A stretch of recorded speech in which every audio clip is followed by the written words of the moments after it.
अब देख रहे हैं लेटेस्ट कानपुर न्यूज। अपराधी प्रवृत्ति के लोग नहीं बनेंगे मतगणना एजेंट, बोली कानपुर की डीएम नेहा शर्मा।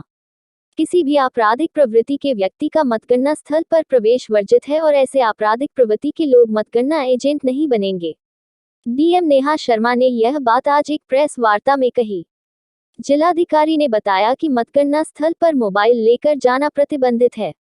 डीएम के मुताबिक पानी बड़ी बोतल मतगणना स्थल पर लेकर जाना मना है। मतगणना एजेंट केवल पानी के पाउच लेकर ही जा सकते हैं। मतगणना स्थल पर कैलकुलेटर ले जाने की छूट रहेगी। उन्होंने कहा कि मीडिया को समय से सूचना मिलने के प्रबंध किए जाएंगे। राजनीतिक दलों के साथ बैठक कर सभी दिशा निर्देश जारी किए गए हैं। धारा 144 लागू होने से विजय जुलूस निकालने पर प्रतिबंध रहेगा।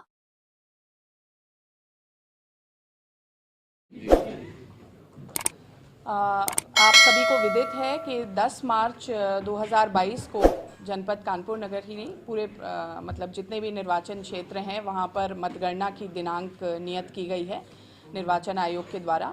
और इस बारे में ये हमारा जो मंडी समिति स्थल है नौबस्ता में, उसमें ये पूरा मतगणना स्थल के रूप में निर्धारित हुआ है। वहीं पर स्ट्रांग रूम है और एक ही सेंटर है जहां पर मतगणना होनी है। उस सेंटर में 10 असेंबली कॉन्स्टिट्यूएंसीज़ के लिए 10 अलग अलग हॉल्स हैं, खुले हुए शेड्स हैं जिनको बैरिकेडिंग इत्यादि की व्यवस्था से सुरक्षित किया गया है। ये जो पूरा कार्यक्रम है ये सुबह 8 बजे से संपन्न होना शुरू होगा। हम लोगों ने जो ड्यूटी कार्मिकों की लगाई है उस ड्यूटी में जो लोगों को कार्मिक के रूप में मतगणना कार्मिक के रूप में कार्य करना है उन लोगों को आने के लिए 6 बजे के रिपोर्टिंग टाइम दिया हुआ है। इसमें मैं यह अवगत कराना चाहूँगी कि सुबह 7 बजे जो निर्वाचन के अभिकर्ता लगे हैं अलग अलग पॉलिटिकल पार्टीज़ के, उन एजेंट्स को भी उनकी आवक 7 बजे से सुनिश्चित की जाएगी। 7:30 हम लोग स्ट्रांग रूम ओपनिंग शुरू करेंगे जिसको पूर्णतः वीडियोग्राफ किया जाएगा और ये सभी कैंडिडेट्स और निर्वाचन अभिकर्ताओं की उपस्थिति में स्ट्रांग रूम ओपनिंग शुरू की जाएगी। 8 बजे से मतगणना का जो कार्यक्रम है वो इस समय से शुरू किया जाएगा। सबसे पहले पोस्टल बैलेट पर गणना जो है उसमें उसकी शुरुआत की जाएगी 8:30 से। आज 30 मिनट के बाद ईवीएम काउंटिंग जो है ईवीएम के राउंड शुरू होंगे। तो इस तरह की व्यवस्था माननीय निर्वाचन आयोग के निर्देशों के क्रम में की जा रही है। सुरक्षा व्यवस्थाओं के बारे में भी बताना चाहूँगी कि जो पूरे काउंटिंग हॉल्स हैं उनकी कॉर्डोनिंग जो है वो बैरिकेडिंग प्रॉपर्ली की गई है। इसमें एक वीवीपैट जो पर्ची मिलान के लिए 5 वीवीपैट्स जो हैं एंड में पेनल्टीमेट राउंड के बाद में जो मिलान होता है उस वीवीपैट पर्चियों के मिलान के लिए एक पिजन होल वाला केज भी बनाया गया है, उसकी भी व्यवस्था की गई है। और जो हमारे पोलिंग एजेंट्स के आने का रास्ता और जो मतगणना में लगे हुए पर्सनेल हैं उनके लिए 2 अलग अलग रास्ते बनाए गए हैं और ये कहीं भी इंटरसेक्ट नहीं करते हैं। तो एक जो ईवीएम्स को लाने के लिए जो शुचिता बनाई रखनी है उसको हम लोगों ने इंश्योर किया है हमारे जिस तरह से बैरिकेडिंग है। टोटल नंबर ऑफ जो मेजें लगनी है उसके बारे में मैं क्लियर करना चाहती हूँ। ईवीएम की गणना हेतु 14 मेजें लगेंगी। मतपत्र की गणना हेतु कुल 38 मेजें, ये मैं पूरे सभी का मिला करके बता रही हूँ, 38 मेजें लगेंगी। इनका सेपरेट वो जो है मैं एक राइटअप आप लोग को उपलब्ध करा दूंगी एसी वाइज। ईटीपीबीएस की गणना हेतु टोटल 25 टेबल्स जो हैं वो लगाई जा रही हैं। मतगणना कार्मिकों के जो नंबर्स की बात करें तो कुल हमारे यहाँ 1068 मतगणना कार्मिक जो हैं वो इस पूरे कार्यक्रम को संपादित करेंगे, 1068। और माइक्रो ऑब्जर्वर्स की नियुक्ति भी की गई है प्रत्येक मेज पे, तो 268 माइक्रो ऑब्जर्वर्स हैं। सुपरवाइज़र्स जो हैं इसी मतलब ये जो 1068 का जो है उसका मैं अलग अलग डिवीज़न बता रही हूँ। सुपरवाइज़र्स जो हैं वो 276 हैं। गणना सहायक जो काउंटिंग असिस्टेंट्स हैं वो 306 हैं। गणना सहायक द्वितीय जो हैं वो 190 हैं और कंप्यूटर ऑपरेटर्स जो कुल हैं वो 28 हैं। प्रत्येक मेज पर एक माइक्रो ऑब्जर्वर, एक सुपरवाइज़र और 2 गणना सहायक, इस प्रकार से कॉन्स्टिट्यूशन रहेगा। टोटल मिला के 1068। वीवीपैट की पर्ची जो गणना में रैंडम मध्य स्थल का चिन्हीकरण होगा उसके लिए एक बॉक्स तैयार किया जाता है। उस बॉक्स में सभी तरह के सभी बूथ के नंबर्स रखे जाते हैं और उनको रैंडमली लास्ट में पर्ची को उठाया जाता है। वो ऑब्जर्वर स्वतः भी उठा सकते हैं या किसी कैंडिडेट को बोल करके उनके या अभिकर्ताओं को बोल करके उनसे भी उठवाया जा सकता है। तो वो रैंडमली उठाया जाएगा। सीआरसी नहीं हुई जो बूथ्स हैं उसके बारे में भी मैं बताना चाहूँगी कि हमारी कुल 7 असेंबली कॉन्स्टिट्यूंसीज ऐसी हैं जिसमें 9 बूथ हैं जहां पर त्रुटिवश सीआरसी रह गई है। उसके बारे में हमने राजनीतिक पार्टियों के साथ में बैठक करके वो कौन से बूथ हैं, कौन सी उसमें ईवीएम निहित हैं, वो बात बता दी गई है। और इनके बारे में ये भी स्पष्ट कर दिया गया है कि ये जो ईवीएम्स हैं इनको काउंटिंग में रखा नहीं जाएगा। लास्ट में पेनल्टीमेट राउंड में ये एक व्यवस्था होती है कि अगर विनिंग मार्जिन जो है 2 कैंडिडेट्स के बीच में जो मार्जिन है वो अगर मार्जिन उस ईवीएम में जितने वोट पड़े हैं उससे अगर कम है तब जाकर उसकी भी काउंटिंग की जाती है। अदरवाइज उन सीआरसी नहीं हुई ईवीएम्स को अलग ही रखा जाता है। तो ये एक व्यवस्था सुनिश्चित की गई है। जो हम लोगों को पोस्टल बैलेट काउंटिंग और ईटीपीबीएस जो काउंटिंग है उसमें मुझे लगता है हम लोग ने एक जो रफली आकलन किया है वो 5 घंटे लगने का समय संभावित है और हमारे जो ईवीएम के राउंड्स होंगे उसमें लगभग 8 घंटे लगने का समय संभावित है। तो इस प्रकार से एक टाइम का भी आकलन हम लोगों ने किया है कि ये पूरी जो मतगणना का जो टाइमिंग है वो इस समय तक हम लोग फाइनलाइज कर लेंगे। जो विशेष रूप से आप लोगों के माध्यम से मैं चाहूँगी कि लोगों के बीच में जाए वो ये बात है कि एक तो नो व्हीकल जोन के रूप में 100 मीटर पेरिफेरी को बनाया गया है। ये सुरक्षा के लिहाज से इम्पॉर्टेंट है। नो व्हीकल जोन के रूप में रहेंगी ये। जो मतदान अभिकर्ता हैं और कोई भी अन्य जो पर्सनल हैं अपार्ट फ्रॉम आरओ एंड जो ईटीपीबीएस में लगे हुए लोग हैं उनके अलावा किसी को भी मोबाइल फ़ोन लेकर जाने की व्यवस्था नहीं होगी। तो ये बात आप पूर्व से प्रसारित कर दें क्योंकि इसमें किसी प्रकार की अव्यवस्था हम लोग नहीं चाहेंगे। लेकिन इस बार हमने पिछली बातों से सीख लेते हुए एक मोबाइल काउंटर भी बनाने का इस बार रख रहे हैं। वो मंडी समिति का जो ऑफिस है उसमें एक मोबाइल काउंटर भी हम लोग बना के दे रहे हैं। कोई लोग मान लीजिए त्रुटिवश लेके भी आ जाते हैं तो उनको मोबाइल काउंटर जमा कराने की जो है जमा कराने की व्यवस्था दी जाएगी। फर्स्ट रिंग जो है वो एक सीनियर मजिस्ट्रेट के द्वारा मैंड होगा। ये जो हमारा काउंटिंग जहाँ पर पंडाल है उसका फर्स्ट रिंग जो है। सेकेंड टियर जो है उसको स्टेट पुलिस जो है उसको गार्ड करेगी। थर्ड टियर जो है वो सीएपीएफ जो इनर टियर है वो सीएपीएफ के द्वारा मैंड होगा।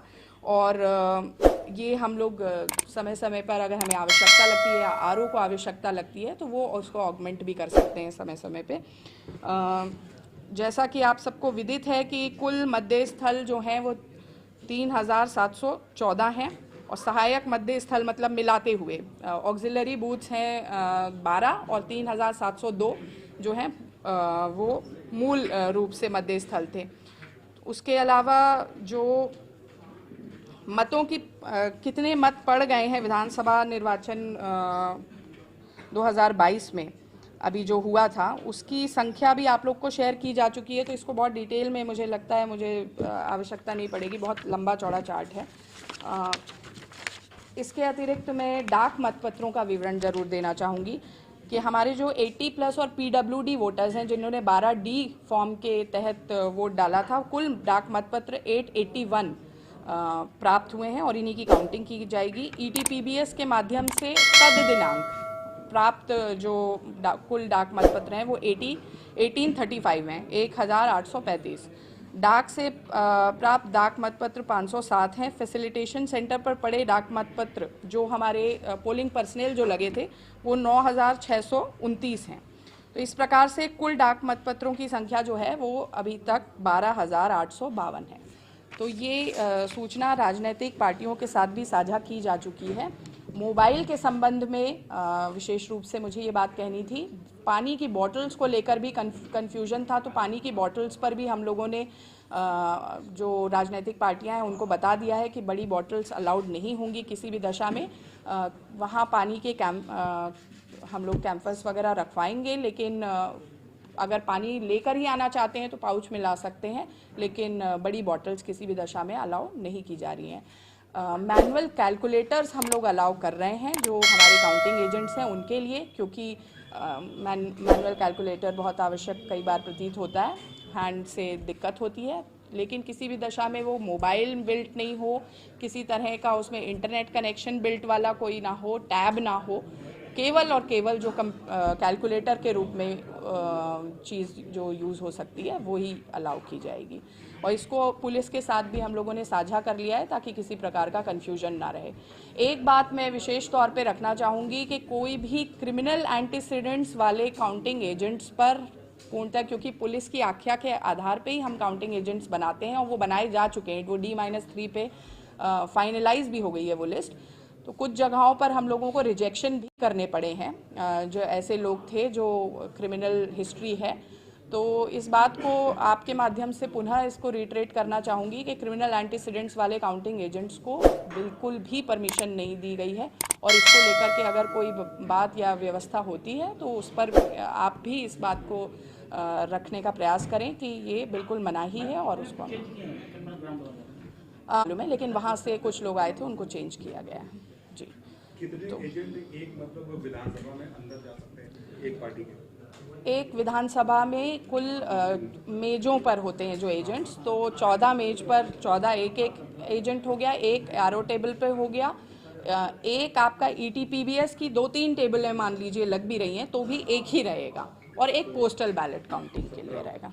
हाँ, 17 मिनिमम, प्लस हमने रिजर्व भी कुछ दिए हैं इन केस किसी को ये आरओ ने अपने विवेकानुसार रिजर्व भी दिए हैं जहां मांग की गई है। कहीं रिप्लेसमेंट हो गया, किसी की तबीयत ठीक नहीं है तो रिप्लेस कर सकते हैं। हर बार एक दिक्कत आती है, क्योंकि पिछली बार भी आई थी कि हम लोगों का एक अलग काउंटर होता है जी, तो वहाँ तक तो मोबाइल पिछली बार पहले नहीं ले जाने दिया, फिर वो हल्ला हुआ तो DM ने फिर पिछले कोई आदेश अगर आएगा तो उसका भी हम लोग अनुपालन करेंगे। आप और करेंगे कि वो उसमें केज रखाया जाएगा उसमें? वो एक्चुअली जो वीवीपैट की पर्चियां मिलान होती हैं वो अलग से वायर मैश करके, मतलब छोटा पिंजड़ा नुमा बनाया जाता है बैठने का, ताकि उसमें पर्चियों पे हाथापाई ना हो सके या कोई छू ना सके उनको। तो वो एक जैसा जो टेबल होती है ना उसी, हाँ, हर विधानसभा में पहली टेबल ली तो उसको क्रिएट कर देते हैं।